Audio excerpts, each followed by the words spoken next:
উত্তরেরটা নাই। আফিয়া সিদ্দিকার নাম আপনারা শুনেছেন নিশ্চয়ই।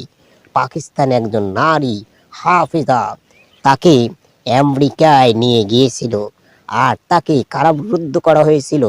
তাকে তার সামনে কোরআন শরীফের পৃষ্ঠা ফেলে দিয়ে তাকে উলঙ্গ করে বলেছিল যে কোরআনের উপর দিয়ে পা দিয়ে তুমি তোমার বস্ত্র নিয়ে পরিধান করো।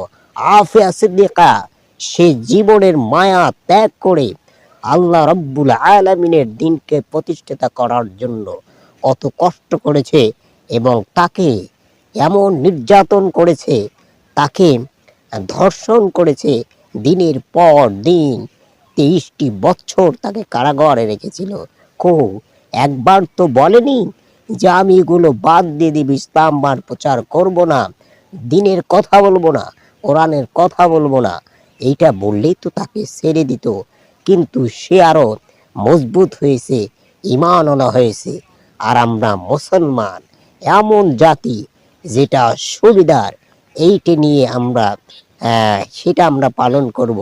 কিন্তু যেটা কষ্টের, আমার নবী তো যুদ্ধ করেছে, আমার নবীর দন্ত মোবারক কত শহীদ হয়েছে। তোমরা মুসলমান কি করেছো? শুধু সুবিধাবাদী জিন্দাবাদ হলে চলবে না।